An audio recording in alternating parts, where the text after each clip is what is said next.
See the chat. It didn't start yet. I'm just going on live now. Oh, but there's a chat before. Now you should be able to see his chat. They hear us already, bro. Chat. Oh, but there's a chat before. They've been hearing us. Look, you hear it's coming through my lab, my Yeah. iPad. Benfica Podcast is one of the founding members of.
What's going on, everybody? Welcome to another edition of the Talking to the Dog Benfica Podcast. My name is Alfredo Fumaças, coming with you every week with the latest and greatest in Benfica land.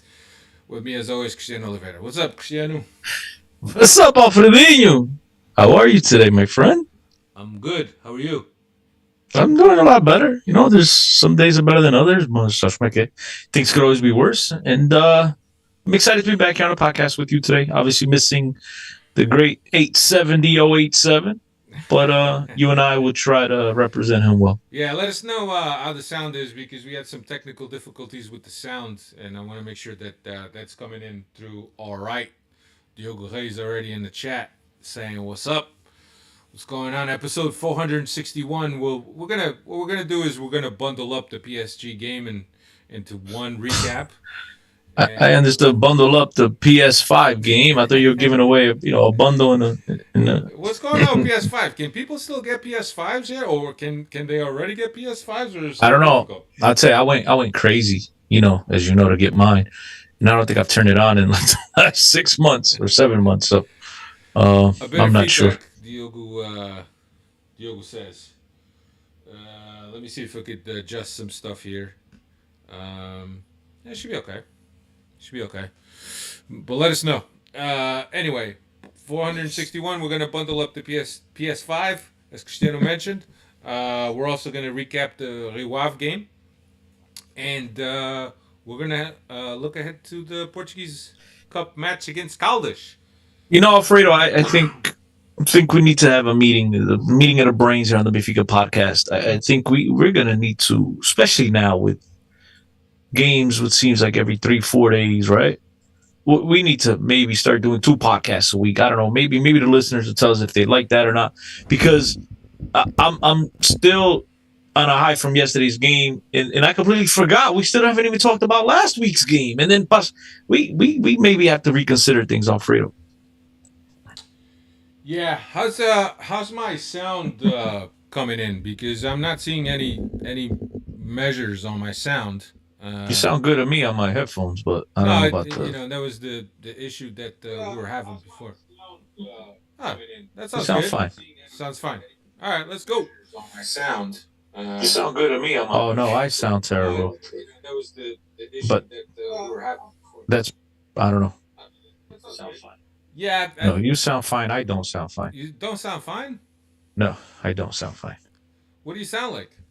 Robo, little bit of static in the end, little Robo A little copish. static. Yeah, I think that Yeah. sometimes it's the problem of doing this through Zoom. I think that Zoom is not really, it doesn't play nice with OBS. I don't know. But anyway, Then again, I mean, listen, as long as you sound fine, right? That's all that everybody's here to listen to is you, because it's all the frustrated, and if it sounds like a robot, I'll blame it on the sound. That's not what I meant to say. I just blame it on the quality of the sound. That's it. yeah, it's a little weird on my side, but it might just be because I don't know. Oh, here we go. All right, that's better. It's just the microphone wasn't next to me. That sometimes happens. I'm gonna do the Marco Polo thing. I know Diogo came in here, he bounced. He hasn't said Yeah, anything he said back. it sound was good, and then he just bounced. He said a bit Sound of a was good. There was feedback a little bit of voice. feedback. Yeah, yeah. Yeah. Yeah, Alfredo, normally, I don't know if they taught you this, but yeah, the microphones, they go in front of your mouth. You know, just Unless it's a boom mic, then those go over your head. over your mouth. Yeah, exactly. Yeah. Anyway, so let's talk about this PSG double fixture, right? A game that we looked at with great anticipation. Obviously, with PSG having the level of talent that they did, but I think that I think that overall we behaved pretty good, or we showed pretty good, and I was listening to the Benfica Independent recap of the game, and João Nuno was brought something up Carrega, João. that kind of resonated. Well, it wasn't João Nuno, it was João Paulo. Sorry. Um, Oh, either way, that's why I went with João. You never go wrong with João. yeah, but the thing was that he was saying, and Xenu, you could agree with this or disagree, obviously, but he was saying that this type of level of Benfica and attitude and posture against a big team in Europe Quote unquote wasn't shark. wasn't uncommon for us to see when we grew up in the 80s. Benfica Agreed. was never afraid to play any team. And when you look at this team and the way they behaved through both legs of PSG, granted there was some moments in the game where PSG was above and Benfica was equally above in other moments. I think that this is a game that you kind of look at and you kind of you could find some parallels to the Benfica that we grew up watching in the 80s, Cristiano. And I know that a lot of our audience is much younger than us. Well, not much, but certainly didn't see Benfica in the 80s when Benfica played Roma, when Benfica would go and play Bayern Munich, Marseille, em and casa, those aquelas equipas. yeah, Sim, sim, sim. those big teams. And in terms of the posture, and we never really saw Benfica with their tail between their legs playing these teams. And when you look at this fixture, and some people say, "Oh, it's the worst PSG in the past 5 years," That just too like yeah. just like they've said about Barcelona and Juventus, right? Mhm. But yeah, and it kind of Jean Paul said that and it kind of resonated with me. You know what? You're right, because it's been a long time since I've seen a Benfica team that goes into a game of this magnitude against the team with this level of talent that is just eye to eye, very confident in their abilities. And what do you think? No, continue. It's finished. Go, No, go with your point. I was gonna go into another thing. So if you want to riff a little bit on that, but No, what I was gonna say is I remember vividly uh when I started making my regular appearances here on the podcast, you enjoyed my rants so much that you even tried at one point to come up with a segment which was the Chris Tensio Tens rants, right? yeah, And one of them rants that I used to go off on all the time was, yo, Benfica, if you recall, right? yeah, Benfica, yo, come out, play, stop being wussies and don't play like you're afraid, show them that you're Benfica. And like a lot of what you just said, a lot of what João Paulo said, and rightfully so, in my opinion, about the way that Benfica used to play and the way that we feel that at least right now, that's the way they're approaching things, right? And it's just such a breath of fresh air because this is what we've all been hollering about for years. And look, we lose, but we try to play for what we haven't lost, thankfully. But if we lose, at least go down fighting. You know what I mean? Don't pull none of this Fernando Santos crap of just sitting back and hoping for a miracle, right? Benfica at least now is trying to, yes, they've been responsible on the defensive end, but they try to come out. They try to play football. They try to apply pressure on the opposition. They try to create opportunities, and it's beautiful, man. Like, this is what I thought, and I don't even want to mention this guy's name, but our previous coach, I thought that's what he was bringing back to our club when he came back for a second time around, and obviously that all went downhill real quick. But this guy, Roger Schmidt, the attitude that he's brought onto this club, the belief that he's brought onto this club, he's got these players playing against the likes of Mbappe, Neymar, Lionel Messi, Sergio Ramos, Marquinhos, Donnarumma, and these guys don't look for a second like they're shell shocked. Don't look for a second like they're intimidated. They understand. I'm pretty sure that everybody looks at themselves in the mirror saying, "Oh yeah, Messi's a better player than I am." But tomorrow, or whatever, like the night before, right? But tomorrow they're gonna get a piece of me, and that's exactly what Benfica did.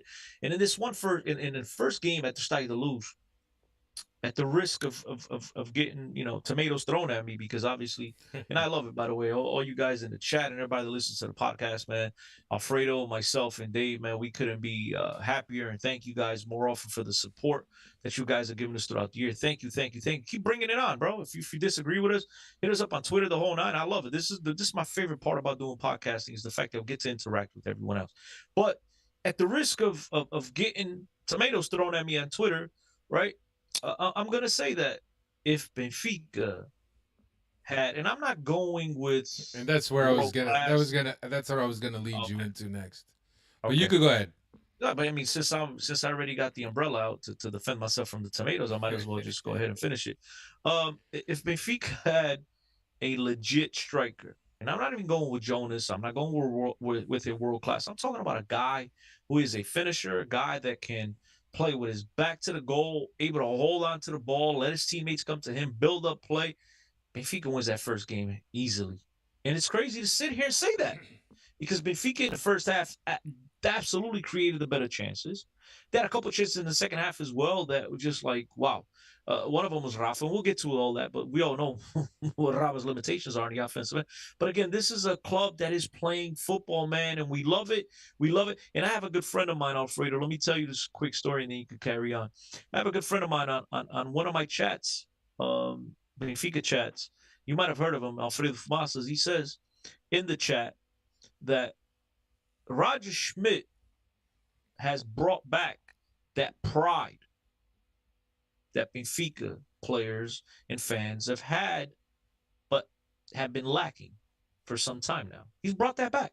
And it's not and I understood exactly what you say. When we talk about brought back pride. Look, I think every single one of us Benfiquistas were, proud. We're proud, and we have that pride of being a Benfiquista. No one it never left. But now this is the type of football. This is the type of club. This is the type of coaching and players and dedication and attitude and style. This is what we've always wanted to see for years now. And he's brought all that back. Yeah. No, I agree with you. The Ramos thing, and I remember we're in a chat. It's you and I and Steve and Peggy and Marco. And we usually comes alive during games where we just we talk about and discuss games. But I completely agree. I agreed with you that we had somebody that's a little bit more competent than Ramos. That would make us a real competitor in this competition, right? Because of the style. You're saying big echo. I'm sorry. Diogo's saying in the chat, big echo from both of us. Okay. Yeah. No. Nick Balladone saying the same thing. I don't. Listen, guys. Alfredo's the guy to blame. He's the guy in the control. Yeah. I don't know exactly what I did there, but is that echo just like something that's recent? Yeah, I guess they both said Diego says big echo from both of you guys, and then Nick Valladon says, just so you guys know, there's an echo. All right, I tried to fix that just now. But what I wanted to say about Ramos is like, and I was thinking about this last night as I'm watching the game, right?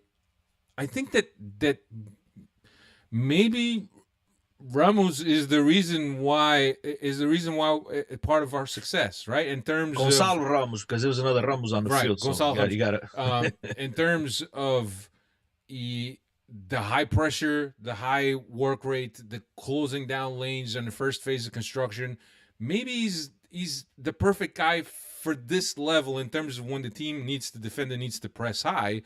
But in terms of finishing, when we need somebody to finish a ball out of two chances, we just don't have that forward. We just don't have that finisher. Or you could say in terms of being your target man up top, he's not that guy, unfortunately. Right. Not yet. And then in the game against Pasfred, he pulls a rabbit out of a hat, and you're just like, what the hell? So he gives you those surprises at times. But in this one game, at least, you could tell if there was a guy with a little bit more technical ability in that game that, look, in what was it, 6th minute, Puto Silva gives a through ball to Gonzalo Ramos, and he gets to it. And I understand that Marquinhos did a hell of a job to get back and influence his quick shot, because I think he would like to take another touch or whatnot. But he's got to be smarter there. He's got to put his body in front of a ball. He can't just let Marquinhos come around him. Marquinhos come from behind him, and they're both sprinting. You can't let the guy come around you and influence your decision making with such ease. You got to make the guy foul you at that point. So there's just, look, there's no point to sit here and carry on and be critical of anybody. It's just that, Benfica really did not make the most of their opportunities. Donnarumma, Alfredo, if it wasn't for him, that superpower team, right, that Mbappe is worth more than all Benfica's roster combined, that superpower team, I have no doubt they would have gone into the half with a 3-1 deficit.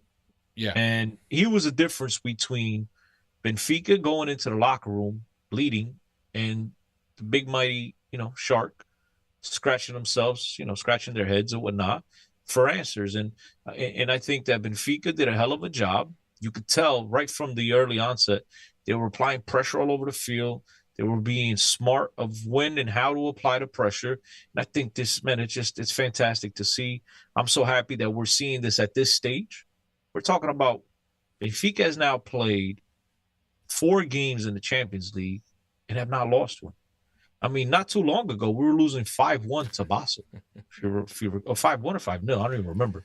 5-0. It was ugly. That's all I can remember. It was ugly, right? I mean, even closer, we didn't beat PAOK to qualify for the Champions League. So things have been, real cloudy. And now, man, this is just phenomenal to watch. Credit to whomever, Rui Costa, whomever, Rui Pedro Vraz, Coelho, whomever it was, that saw and realized and opted to go out and get this guy, because it's just this phenomenal watch, Alfredo. Yeah. No, I completely agree. But playing in this competition, you have to be as clinical as possible. You have to put at least one of the 2 chances that you create if you want to compete with the big boys. And I think that is the one thing that is missing in this Benfica team, is that one true finisher that's going to put balls away. He may not be able to do much else, but he's going to put balls away. The thing is that, how does that affect the way Benfica press a team like this, right? Because Gonzalo Ramos, with his work rate, we know he's part of that press. He's part of that success. So I don't know. It's kind of like a pick your poison, right? Are you gonna pick a guy that's gonna put balls away, but yet is going to be a weak link in that pressing process? Yeah, but Alfredo, let me interrupt you. But why can't it be both? Why can't you have a guy that puts the ball in the back? But you got to find a guy like that. No, but I'm just saying, there's got to be somebody out there that's a little bit better finisher that could also apply pressure. It doesn't always have to be, one or the other. Like, the guy can't, again, at the end of the day, it brings it back to Man United last year, and everybody complaining about Ronaldo and his pressing ability, and yet the guy's leading the team in goals. At the end of the day, without scoring goals, you ain't winning games. But that being said, I mean, look, why can't you get a guy that puts the ball in the back of the net and is a little, agile with a little aggression, a guy that does his pressing? Look, a guy that just left Benfica this offseason, Darwin Núñez. Score goals and he's still able to apply pressure. I understand it's a different horse. Yeah, we win that game with Darwin Núñez is on the field. But you know what kind of comes to mind when I'm thinking about a guy that was a very good goal scorer and a guy that chased every ball, Lisandro Lopes. I don't know if you Oh, remember Leach. him. Yeah, from Porto. From Porto, of course. He Right. went to Lyon. That guy was Yeah, yeah, of he course. never stopped, and he could finish. I think that Yeah. I'm thinking about He played until he Lietzen was too, like 40, right? bro. I'm thinking I'm about sorry? Lietzen, who was probably a guy that chased down shit like that too. I don't know. Maybe Lietzen not so much, but definitely Lisandro Lopez was the guy So that there's did that. plenty of guys. There's plenty of guys that have that garra. You know, normally those Argentinians or those Uruguayos, they got that garra. They got that attitude. Look at even Luis Suarez, Cavani. Those guys, when it's time to press and time to move their butts, they do exactly that. They're like wild dogs out there. Yeah, of course. Yeah, I'm just thinking about if we go anywhere in January for a guy like that to complete the team. At this point, unless he miraculously look, he develops between now and then, or Enrique Araújo just takes the next step that they use giant step like Antonio Silva has done, or Pinho, another one that the guy just rediscovers his magic from this Marítimo days. Benfica has to go ahead and get a guy. I've always felt, even that at the beginning of the season, Gonçalo Ramos is my second striker I could live with. I just couldn't live with him as a starter. And in the Portuguese league against Paço Ferreira, Riwabs of the world, Vizelas, that might be fine. But in these big game situations, he'll do a lot of good, but then there's also that side of him that will miss that opportunity. And again, that opportunity in the Champions League, in these big boy games, those opportunities come far and few, right? Yep. And you that one opportunity might be the difference between winning a game and tying a game. So again, now I don't want to be critical of the kid. I don't want to be critical of the kid, but it's just that they have to do better. That's it. I agree with you. I think that he's a second guy, but we need to have somebody better. I think. Well, Fred, I want to say what's up to all the beautiful people in the chat. Freddy's. I'm a little confused, and even the ugly people. Sorry, guys. I mean, because some of you ugly folks. Hello, thank you for checking us out. But our good friend here, Nick Valadon, says, "Boa noite, great win last night." I mean, yeah, my New York Rangers, the New York Yankees won, but I what I'm saying, did Benfica win a game yesterday? It felt like a win.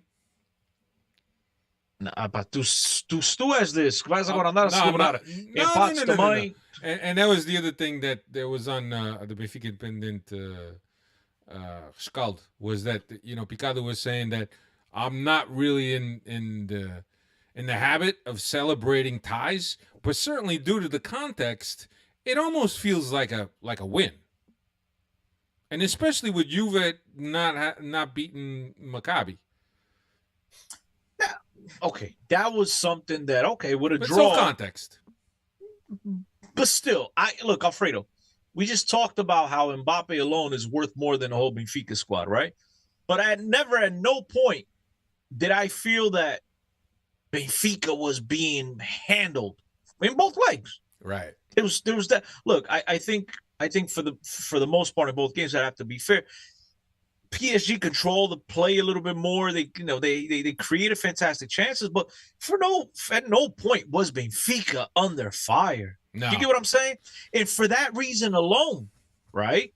And you take into account the three, clear chances of goal between Neres, Antonio Silva, and Gonçalo Ramos in the first half, game. Right? Just those three opportunities. First game. In the first game. When you look at those opportunities, and let's just say, okay, you put away 2 of the 3. It feels like, to me, we left something on the table. Yeah. So I apologize. I love you and Nuno and everybody else. Shout out to Benfica Independent, Benfica FM. Guys are fantastic.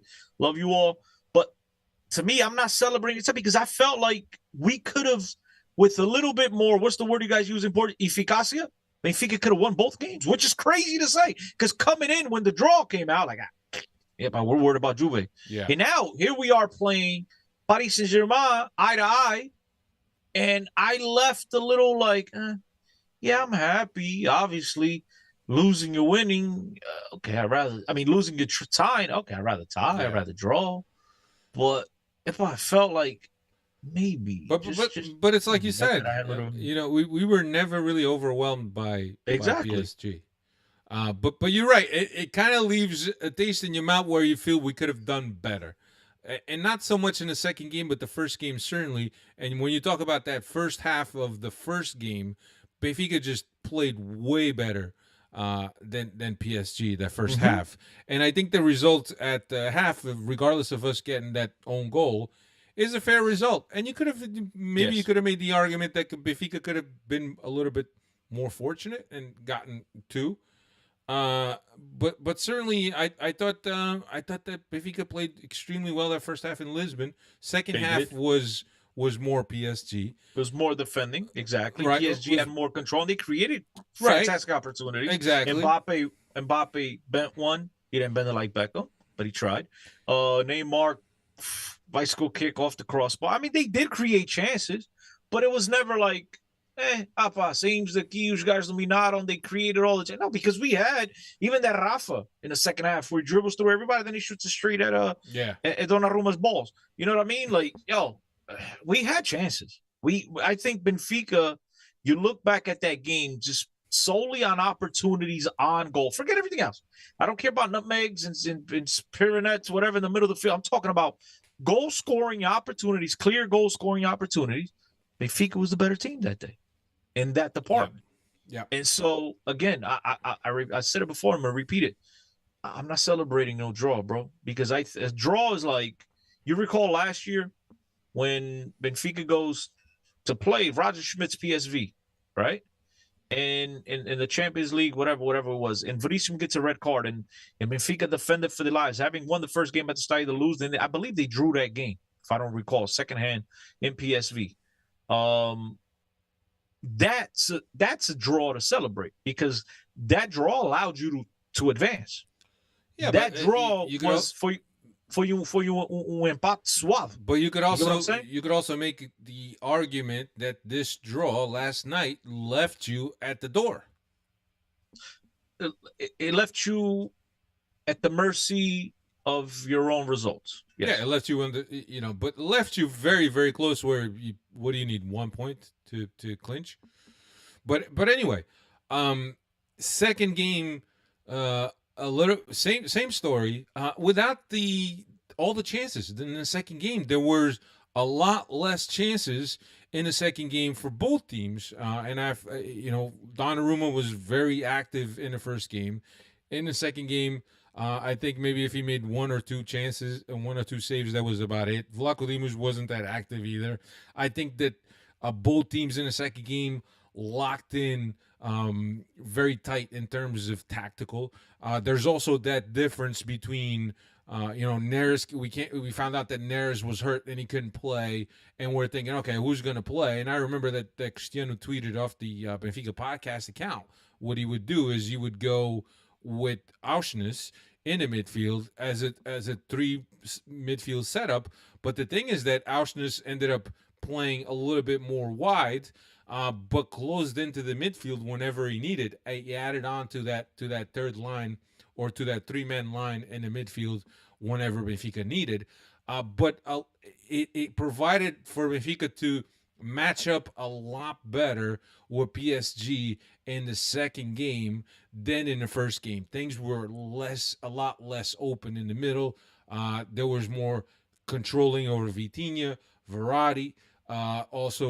Anytime that Neymar dropped in, there was somebody. Enzo made sure that he paid attention to him. So it was a lot more. Almost like a stalemate in terms of what the teams were doing to each other in that second game. But but again, I can't help to think and to feel how Benfica really showed themselves at a good performance, good level, equal to themselves, and I think that's been the story this season is that Benfica has developed an image, or Roger Schmidt has developed an image and an identity for this team, and I think the team has stayed true to itself, regardless of who the opposition is. We see all the time teams coming into Stade de Luz, and even in years past, teams coming into Stade de Luz and completely changing the way they play so they could play against Benfica. And Benfica has done that in the past, where they've changed little things here and there when they play these more dominant teams that are favored, especially in Europe. But what we've been seeing is that we've been seeing a team that is very true to their identity and to their idea, regardless of who they play. And I think that if you're happy with this identity that this team has created and the style that this team plays, and then you see the team carry that identity and that style into Europe, you have to be happy about how this team has fared so far this season. And look, you look at this Champions League campaign, and obviously I think we still need to mathematically clinch it. But I think if you look at this campaign, you gotta be feeling good about how the team has performed, and you gotta think that you beat Juve, you tied PSG twice.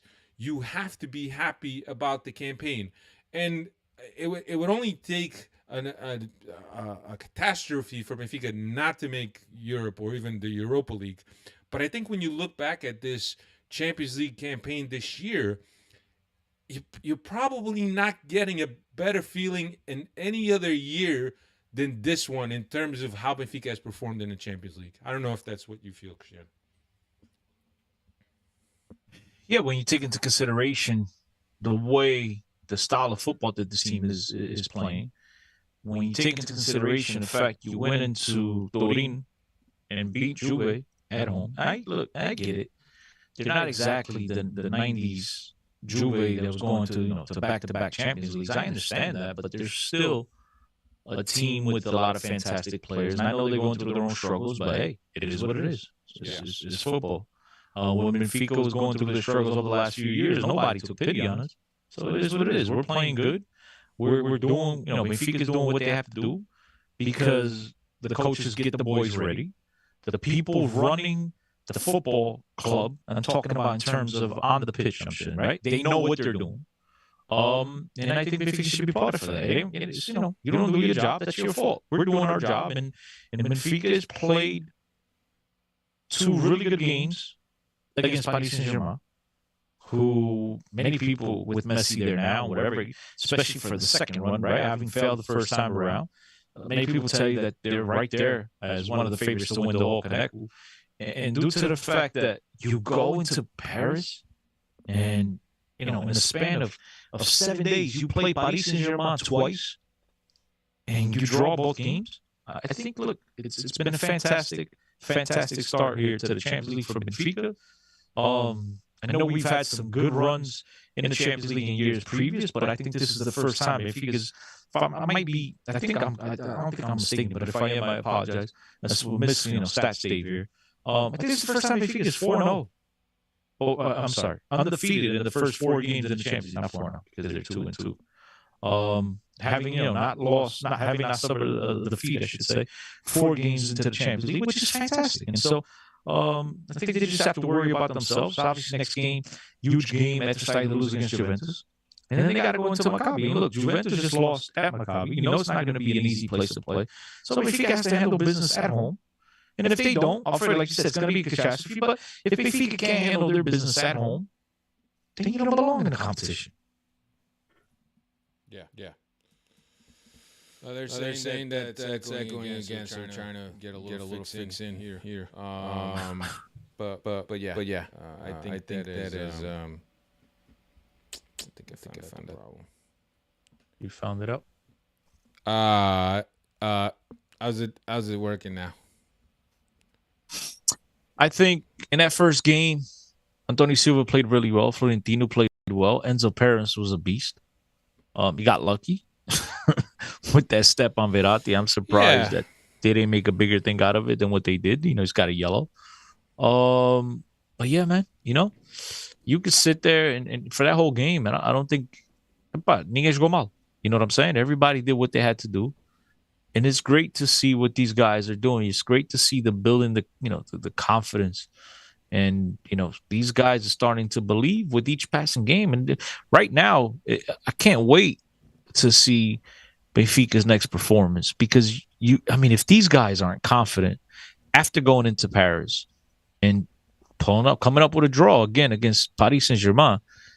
If these guys can't get confidence out of that, I don't know what the hell they're going to get confidence out of. Yeah, no, I agree. Look, and now the way we look at it, this is both PSG and us. We have 8 points with them having scored one more goal than us, and I think that's why they lead the group. But really, PSG really wants to be first in this group, which means that game against Juve in match day 6, which we thought could have been a throwaway for PSG, now takes another level of importance, right? Because let's say Benfica loses points against Juventus and PSG gets points against Maccabi. PSG still needs to get those 3 points against Juve in the last game so they could tie up the first place in the group. So no, peraí. Yeah. Well, it depends. I mean, you said unless we tie Juventus, we lose. If Benfica loses to Juve and they tie, right? It's but yeah. Right. Look, it is what it is. I just think that as a Benfiquista, you need to be you kind of need to be proud of everything that's gone on, and now the team has shown itself. I mean, if you're having conversations with your pals at work about the Champions League, especially those the gringos that have just tuned into the Champions League the past couple of years, you could have a decent conversation about Benfica because the team is showing well. Okay, we get and I know I lost my train of thought in the spurt, but so Paris Saint-Germain ganhar o próximo jogo against Maccabi, Benfica loses, then they don't need the 3 points at the end. They just need a draw. That's where I was going with. That's where I was, because I knew it wasn't. Yeah, right. Whatever, at the end, they will just need a draw. They need 1 point, so they can't. If Benfica loses the next game and they win theirs, but again, don't forget, Paris Saint-Germain was trailing to Maccabi at home in the first leg. Yeah. So Maccabi could surprise teams, but look, we expect them to win the game. But regardless of what they do, Benfica has to handle their own business, and so in terms of pressure, in terms of competitiveness, even in that last game. Let's say, Benfica does go ahead and beat Juve at home, which I expect them to. Paris Saint-Germain beat Maccabi at home, then obviously still on goal differential. At that time, Juventus is going to be fighting for their European lives. Yeah. Right? So will Maccabi, but Juventus is not going to take that last game against Paris Saint-Germain lightly. But again, that's a conversation for a couple of weeks from now. Right now, I think it's the focus on the next game. And I think the boys are doing a hell of a job, and it's good to see. It's good to see the fans traveling, supporting Benfica. Stade de Luz was rocking. I think that's one of the loudest atmospheres at the Stade de Luz that I've heard in quite some time. Roger Schmidt playing with the boys. it's fantastic today, but I still think they could do better. So it was good to see, man. It was just all in all, it was a good night. Benfica is, they're back on the platform. They're back to where they belong.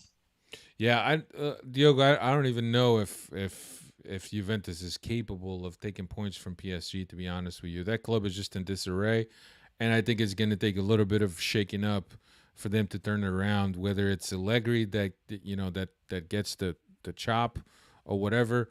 It's going to take something significant for that team to turn it around. But, I as we stand here right now, I don't think that Juventus has the ability to beat PSG. I just don't.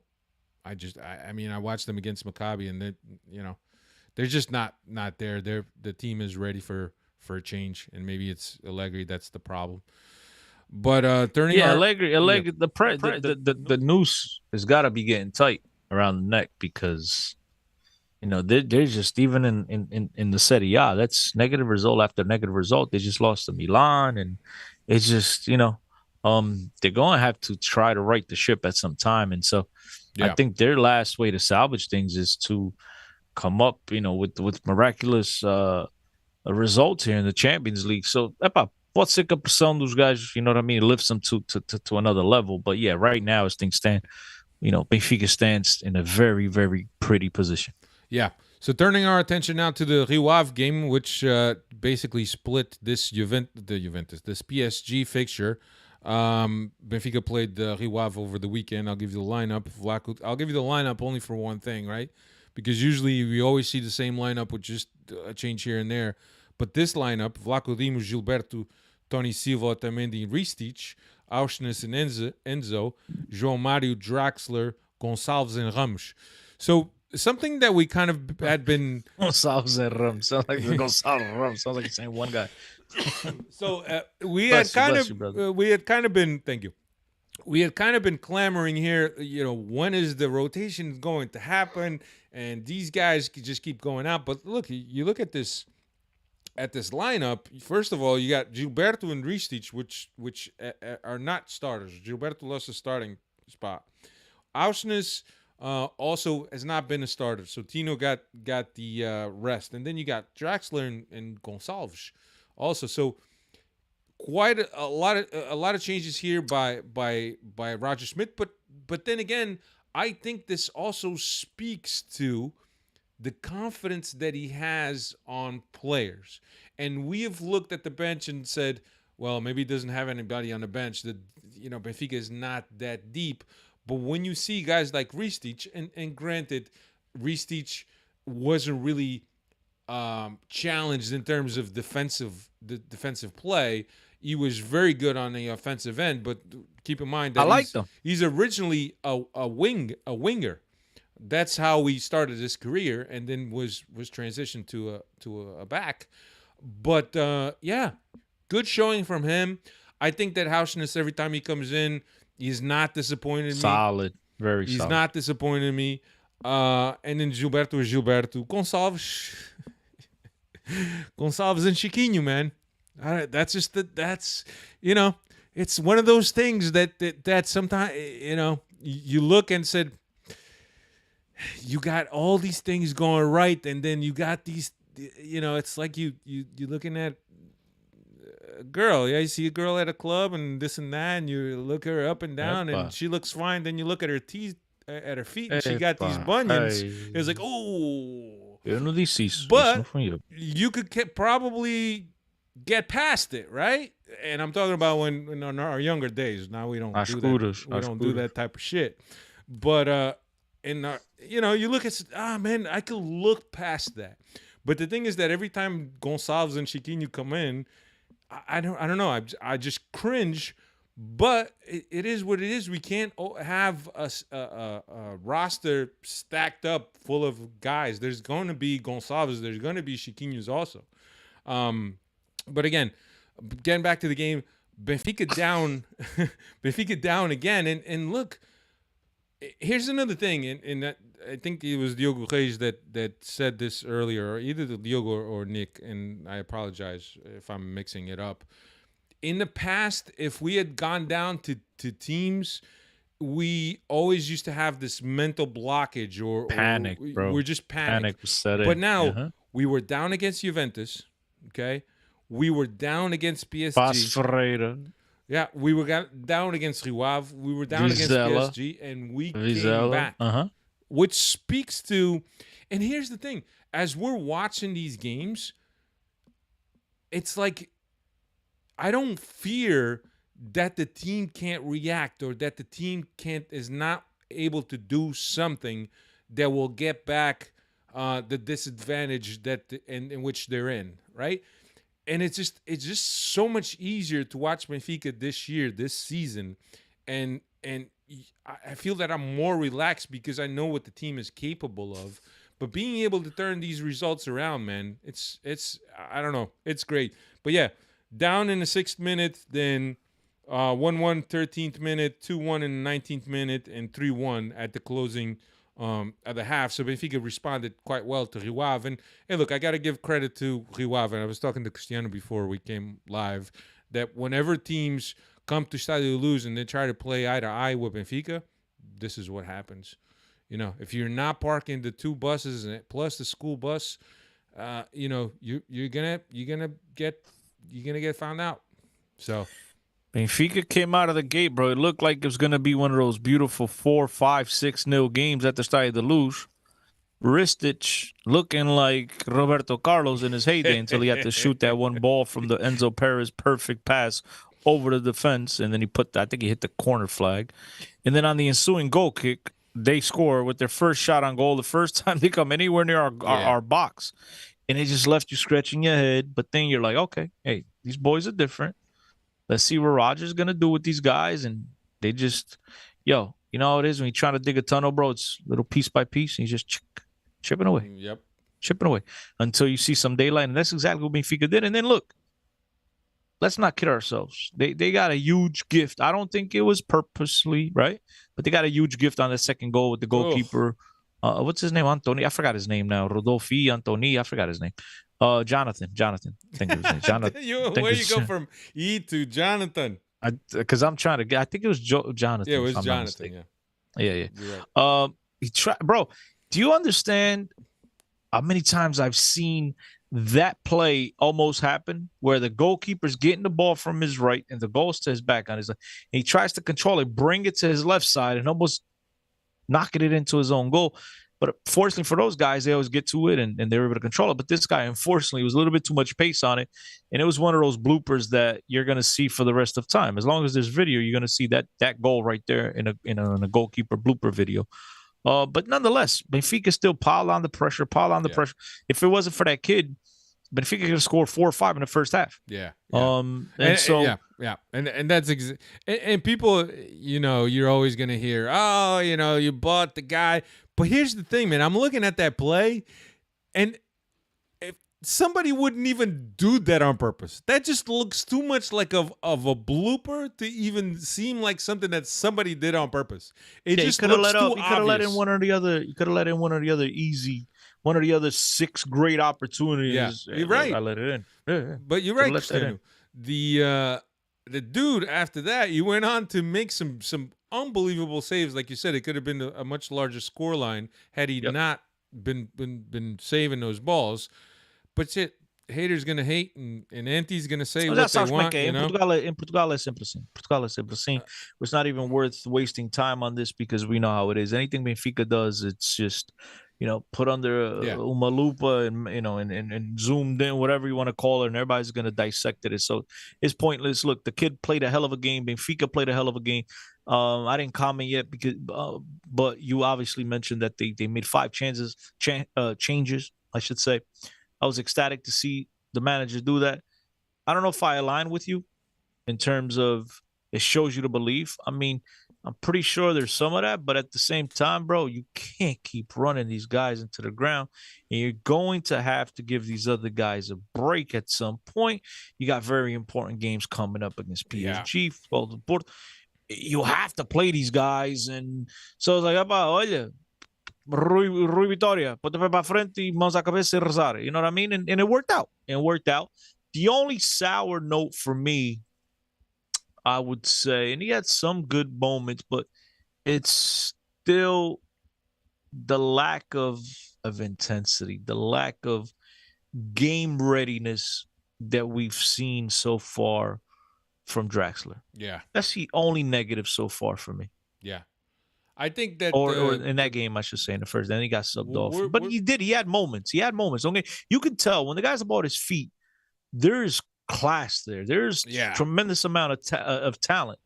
But then there's just everything else. Yeah. Sometimes he looks a little bit too hesitant. He's going to need to get that first step back, that confidence, that just, when you're on top of your game, you're not thinking, bro. You just react. Yeah. And he's still thinking it out right now. Yeah, but you see the touch, you see the passing lanes that he finds, it's all there. But like you said, he's still in a different speed. Talk about confidence, right? We talked for so much about how this club is confident, how they're playing. He's clearly hasn't found this confidence. Yeah. So anyway, talking about upcoming games, we got Taça de Portugal this upcoming Saturday against. We're gonna travel over to Caldas da Rainha to play locals there. Saturday, October 15th. Saturday, October 15th, at 3:45 p.m. Eastern Standard Time. If you're in the United States. Mas espera aí, tenho uma pergunta, man, because I be confusing myself. Vai lá. I thought the Cocks were in Gil Vicente. No, but the Cocks, the Gauls. The Gauls, Cocks. Yeah, that's what I'm talking about. Yeah. But so what kind of cocks are these? These are roosters? These are real cocks. Our chat has just been inundated by some spam. Can I block this person or not? Probably. No, what? Yo, they're listening to us. Tinder hot dates. Epa. Está mal, Hey, yo, they're listening to us. NSA. Who's NSA? NSA? You said Cox, bro. Cox. Multiple times. Tô lixado contigo. Yeah, I'm not on YouTube. So we're talking about the girls since you'll be sent. These guys talking about Tinder. Thumbs lixados, man. Yo. Yeah, a bot just invaded our chat. But regardless. But anyway. Hey, it's the first time this happened to me. So, like, this is a real thing. So, yeah, you think you heard talk about Cox and that's where it came from? Epa, you want to spot up. They're going to spam us some more, bro. Later, Diogo. Appreciate you, Diogo. But here's the thing. I didn't know that actually nobody really knew whether or not we're going to play at the Campo Grande field, which is the Caldas da Rainha field. And they said that might have been moved, but apparently the club went out and replaced the grass. They resodded the grass, and apparently the police also did an examine, on the grass, kind of a report because there was some safety concerns. So they did some assessment of the stadium. And yeah, we're ready to go. The game will be played. My concern is, bro, the game's what, Saturday? The game is Saturday. Yesterday was Tuesday, right? I saw pictures of them installing it yesterday. Yeah, but I was thinking the same thing. How is grass going to come down? It's not quick? Going exactly. It's not. You remember watching the Sporting games, and every time you step, they take like a piece of carpet with them of grass. That's what it's going to be because the roots aren't going to have a chance to grab on to the dirt, to the soil. So this is one of the games Benfica, hopefully they rest a lot of guys and the secondary guys will be able to handle the business.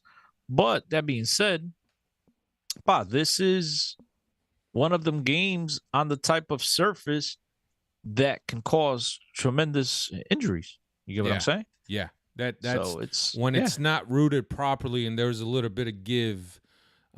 Oftentimes there's problems. So I don't know. Cesar da Silva saying, "Come to Mata, it can hold up to 11,000 people." I mean, yeah, tremendous. That's awesome. It's really nice. I think I've seen pictures. It's a big field, a big stadium, I should say. But the grass, the field, that's obviously a huge concern. Yeah. So we'll see what happens. But then after that, we play on Saturday and Friday. We have Porto, and we'll have some time to talk about Porto. But shit, looking at that game, I'm not sure how Benfica is going to approach this Porto fixture. Now we have some time to talk about it. Obviously, what do you mean you're not sure? They're going to approach it to win it. That's the thing. In years past, how many times have you thought, yeah, but I'm like really, really confident about the way the team is going to approach this game against Porto. And like I said, we're getting a little bit ahead of ourselves by talking about this game. But still, I think if the team keeps going the way they're going, I think this should be an easy one. Anyway, Cristiano. Vamos embora. Look, rivalry games are never easy, Alfredo. It's going to be a tough game, but the way that Benfica has played and obviously our rivals have struggled at points of the season so far. They got slapped by Bruges. They got slapped by Rio Ave. So obviously you got confidence in that aspect. But again, Porto, Benfica, Sporting, when those three teams play, man, records, throw them out the window. I recall being here on a podcast, you, myself, and Steve's still around. And Benfica was absolutely, in control of the Campeonato. They have been playing, really well in the previous weeks. And Porto was having a dismal year to end the season. And they're going to start to lose. Casillas stands on his head and they beat us. Again, those games, rivalry games, Alfredo, you throw records out the window, throw momentum out the window. because those games são ganhos by who wants it more, bro. But I'm curious to see under Schmidt what the approach will be and then what the team's attitude will be. That's all. Again, I think Benfica and Roger Schmidt, Benfica led by Roger Schmidt. Alfredo, if you have to guess, or you still don't know how Benfica is going to approach this game, you haven't been paying attention. They just went into Paris. And yes, they defended for big parts of the game, but they had to because Paris had the ball on their feet. But Benfica wasn't afraid to come out of their own, third and with the ball at their feet and try to control the game. And they did at times. They created some great opportunities. They, obviously not as much in the second game as they did in the first game. But again, that's the attitude. Roger Schmidt's going to want to come out and put it on the opposition. He's going to try to put the pressure on the opposition because if Benfica are able to walk away with the 3 points, there's going to give him a lot of breathing room. And he wants to send a message as well. He wants to send a message that we're not afraid of anybody. We're going to come into your house and play you eye to eye. And that's the only way I expect Benfica to play under Roger Schmidt early on here. Obviously, everything could blow up and go up in smoke. And all of a sudden, Roger Schmidt is, pulling at strings and hoping to patch a bunch of holes, in that lineup. But right now, I mean, the only indication that I have, Alfred, is that Roger Schmidt's going to go out there to win the game, and see what happens. Yeah, no, I agree with you. And again, we'll have time to discuss that. But in the meantime, I think that's all we got. Let's see what happens in this Portuguese Cup game. I think that there'll be definitely some rotation. I mean, we're talking about a Campeonato Nacional team. We're not even talking second division. But here's a question. Here's a question before we go. You talk about rotation, right? Verissimo has been practicing for a little while now. João Vitor seems to be back. Do those guys play? I think that João Vitor is probably closer to being in game shape than Verissimo is. I'll be curious. Because I think Enrique Araújo will play, Chiquinho will play. One of them traveled to France. I think it was João Vitor. Okay. That traveled to France, if I'm not mistaken. Yeah, so because it would suck. Right now, Benfica, Brooks. I forgot about Brooks. So Brooks and João Vitor. Sup, Cindy? Yeah, I don't know. Shut up right on time, right before we're leaving. I don't know if we make any change, drastic changes in the back. But yeah, why not? Why not give Brooks some time and João Vitor some time? Let those guys be out there. And if there's a problem with the Elvado, if they're ready to go, well, they go right back to where they've been. Yeah. No, but if these guys are ready to go, this is a perfect opportunity to throw them out there and, knock off some of the rust. You can't play a Silva. You can't play Otamendi. You're going to have to give these guys a breather at some point. The only other option right now that's healthy is Brooks. Yeah. So I like to see if João Vitor is ready. I like to see that. Leave Otamendi or leave the kid Antonio Silva on the bench. Gilberto on the right. Ristic on the left. Elton Milk in goal. In the middle of the park, that's I don't know Arsonist, and I don't know who else. I think that Milk is definitely going to start. Milk will definitely play. Chiquinho will play. Lima, Jesus Christ. Pinho, Araújo. I don't know what the hell happened to Araújo. I mean, so many high expectations for this kid. The sky's the limit, and it seems like he's been discarded by Roger Schmidt. I guess it's the one negative.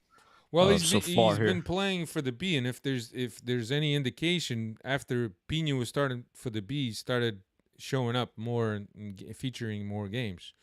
So maybe that's what Enrique Araújo is getting set up for right now. But I forgot about Musa. I mean, then again, if you think about it, I wish they forgot about him. Musa's probably going to get the start. Either Musa or Pinho will get the start. Musa's the one that should be playing on a B team and give the kid Araújo an opportunity. Brian Peters is asking, are we switching to a 3-back? No way. 3 at the back. Right. I was going to call you Roger. Brian, I just finished telling you that. No, I didn't. Because, there's 3 guys healthy. Otamendi. Never mind. I was going to say. No, I don't think but I forgot about Brooks. Yeah, I don't think that's going to happen. We will go. And again, all you guys know that we went to a 3-back setup because we needed to find a way to start get Verissimo on the field. But I don't think that's the case, man. I think that we're going to remain true to our identity, to our model, to our game idea, and to our formation. I don't think there's going to be changes of that kind. All right, so go ahead. Before we go. Go Go ahead. Give it a stat. Your projected 11. My projected in 11. I'm gonna go with Elton Milk, Gilberto. I'm gonna Roberto go Carlos. Gilberto. Yeah, look, I think that why not? Andre Almeida. You're gonna see Andre Almeida. João in that game. Vitor, João Vitor, and and Brooksy. Brooks. Reese on the left. Stitch. Okay, Why so not? far we're good. So far we're good. I'm thinking Auschnitz and I wouldn't even, I wish we had other options. I wouldn't even play Auschwitz in this game. but we Or don't. Florentino. Hey, maybe what's that? Martinet. Not Martin Neto, the other kid that disappeared off the face of the earth. Paul Bernardo. Maybe you'll see Paul Bernardo. I think it's too much of a change to go with that many guys. I think we'll see Auschwitz and Florentino. Then we'll definitely see Chiquinho and Gonçalves on the wings, and we'll see Musa and Araújo. That's it. Or Pinho. That's it, man. Chega, pá. Oh no, there's one more because you're gonna go. Yeah. Sorry. So Sorry. Gonçalves and Chiquinho, and then Musa and Pinho, or Musa and Araújo. I think that's good. That's a good lineup to play against Caldas. Yeah, I forgot about Paul Bernardo. Also, he disappeared off the face of the earth. I forgot about him last year. Yeah, I think that Paul, ever since he had that one breakaway where he goes to shoot the ball and he just kicked the grass, and it's another blooper reel moment. I think he was done after that. I don't think he's played another minute. Nah, I think he was done before that, Alfredo. But they kept trying to force, to force a key into a key knob that doesn't fit. That's one of those. Yeah, Nick, I don't know. I think he might be a little bit higher level than the B team. But you're right. I would agree with you. Não digas isso Nuno Picado, our friend from Benfica. About Paul Bernardo? Yeah. Here's the thing. Benfica has one domestic loan spot to be filled that was left open on purpose just in case we have to do something in the transfer January. window. So not transfer, in the winter window. Right. It's still a transfer window, just a winter. I know, mas... Right, but that's the thing. We kind of have that spot, and I don't know. I think that depends on who Benfica brings in, because think about it. If Benfica brings in another forward, how many forwards do we need? You only have one now. Well, Enrique Araújo goes back to the B team. Pinho goes back to being the third stringer. Musa could go fishing on the weekends, and you bring in a new guy. And what about Ramos? Cesar Silva saying Bernardo's on the B team right now, and he's playing pretty well. Yeah, Ramos, I told you. I watched him playing with that beautiful white shirt. if I could get a bona fide striker, right? If you could get a bona fide striker, which guy do you loan out? You don't have to loan out. You just send the because then you send Enrique back to the B team. You have the bona fide, right? You got Musa, you got Ramos, Ramos, don't count. You got Pinho, and you got Araújo. Five guys for one spot. Araújo goes back to the B team. Okay. The bona fide guys is look. This has to be a starter. Look. That's worst case scenario, right? We're hoping that we're in January and Gonçalo Ramos is really developed and took the next step, right? Because that'd be the ideal, right? But let's say he's still having his difficulties on the scoring end, and Benfica wants a little bit more assurances, a guy that gives you more guarantees. You get a bona fide guy. Ramos will be my second guy and rotate. You know, they're the two guys that play with regularity. Pinho will be my third guy. Musa will be the fourth, I guess. And you start Pinho over Araújo right now. Look, I like Pinho. But I think going Pinho, by the way it's been going, yeah, he's been starting over Araújo. Yeah, for sure. Yeah. I think out of all of them, Pinho might, with his feet and able to link up play, he's really good at that. Yeah. Right? But man, I would like to give Araújo all the rope I could give him. Yeah. I'd like to see what we have there. Yeah, I really would. Have I really would have like him to see get what the he's same made of. amount of chances that Gonçalo Ramos got. Nick Villadome saying, speaking of loan spot, how about Thiago Vea? I would love to bring him back in January. I think there's been a lot of talk on the internet, on Twitter, and so on social media about how Thiago Vea would be a much better replacement for Gonçalves or Chiquinho, and apparently he's doing really well. But I don't know. Those return home in the middle of the season, I think those are usually when a club is really, really desperate to fill a gap that a player's gone out on injury. I don't think that Benfica is terminating any loans halfway through, especially They shouldn't. They should look. And if the kid's having a good season, let him finish out. Exactly. If he's not gonna come back and get regular playing time, exactly. There's no point. You're gonna stagnate him. Let him go. So, and again, just hope that he really plays. So next season you bring him back and you give the kid an opportunity to make the main squad. There's no point in pulling someone out to just have him there and then be a backup on the bench and playing 10 minutes every other week. That makes no sense, I should say. Cesar Silva saying we need a winger, not a striker. Yeah, at the moment. Cesar, you missed our conversation in the I love beginning you, Cesar. of the podcast. I love you, Cesar. I love all you guys in the chat and guys and gals. I love everybody. You know me. But I mean, come on, like why? What is it? I don't see what I don't know. But here's the thing: that the conversation that we had earlier on the podcast, Cesar, and I'm sorry that you didn't make it on time when we started. And obviously, we're not that consistent in terms of starting time. But our conversation was seeing how the team played against PSG during those two fixtures. We said that if we had a guy that was a better finisher, that would put away chances, that would put away 1 in 3 chances, that we would really be a team to be taken seriously in the Champions League. We're not saying that Ramos sucks and we need to get rid of Ramos. Not at all. Not at all. What we're saying is that it would be an upgrade on this team if we had a guy with that level. But the argument that I made here is that maybe Ramos fits so well in this team because he's so good in the press and the work. So anyone that we bring in January couldn't be just any other striker. It would have to be a guy that is a finisher and that could also press and have the work rate. So we're not saying that we desperately need a striker, but I think that a striker would take us to the next level in terms of European competition. For the Tucão, I don't think we have to worry much about that. I think that we're well served in terms of forwards. But in Europe, if we were to go far, and obviously we're very happy, and we've already spoken about the posture of the team against PSG, across these two fixtures. I think that it would be an upgrade if we could have a guy that with that type of quality. That's all we're saying. And we even said if Darwin had been, and you mentioned if Darwin had been there, since you mentioned Darwin, if Darwin had been there, we probably win both of these fixtures against PSG. No doubt. Yeah, that's it. That's all we're saying. But it's, the other thing is that it's not Gonçalo Ramos' first year. You're saying Darwin had a terrible first year as well, but Ramos got a lot of games under his legs. And then, look, we're not shitting on the kid.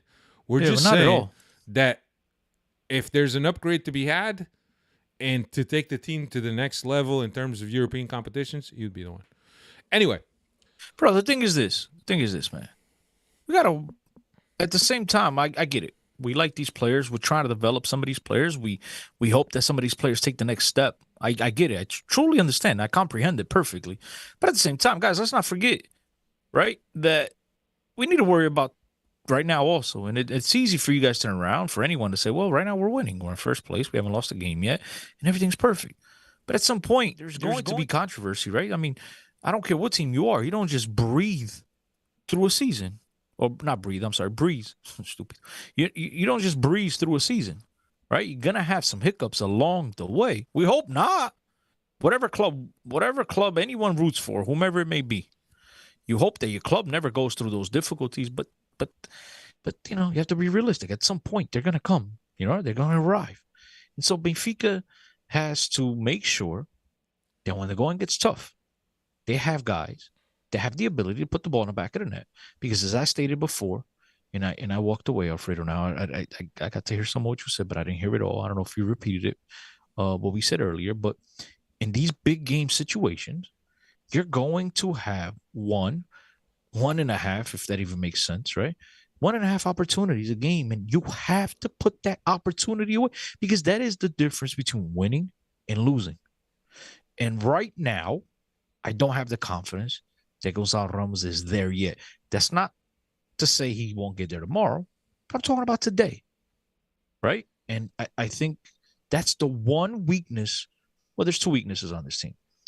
More depth, and the clear weak is you need a matador. And we don't have that right now, right? In Gonzalo Ramos, there's times where he looks like a world beater, right? He scores a hat trick because the guy does not stop. And those are all things that we should, as Benfiquistas, be proud of and applaud him for, and makes us all fans of the kid, right? Because of his attitude, his never say die attitude. It's brilliant to watch. But, there's times, again, as the first match against Paris Saint-Germain, he gets that one ball from Antonio Silva, and he's naive enough to not even put his body in front and just lets Marquinhos get to where he needs to get to in order to interfere and make him as uncomfortable as possible when he attempts that shot on goal. He rushed it. And those things, he's young. He's going to get better. Nobody's saying he's not going to get better, but it's about right now. And so there's going to be those big moments, those big games that you need a guy to go there. And that one opportunity, Alfredo, you got to bury it. Yeah. That's it. Yep. All right, everyone. We're gonna head on out of here. Next week we'll be back. We'll recap this college game and we'll look ahead to the Porto Dave game. will be back too. Dave will be back. Dave went to watch some wrestling, and we laughed at him. Backyard wrestling or actually like WWF? What? Yeah, I don't know. Maybe he's wrestling with his girlfriend, and then he just told us he went to watch wrestling. I don't know. Who knows? But anyway, thanks a lot for all you guys that were in the chat and animated chat. For those of you who were here on time and the ones that showed up a little later, is the thought that counts and showing up that counts also. Let's see. One last thing from Cesar. I agree. However, if he puts those chances away, would have been winging it that he's going to next season and like he all nervous with it. I don't know. I don't know what he just said. I had a hard Meaning time. that if he puts away all those chances, right, he'd be on his way out the door next year, and we'd all be nervous like we are about Enzo, right? Because we know the way he's been playing, that teams are lining up. We got Enrique Araújo, dude. Don't worry about it. Love you guys. See you, everyone. Take it easy. See you guys next time. Later.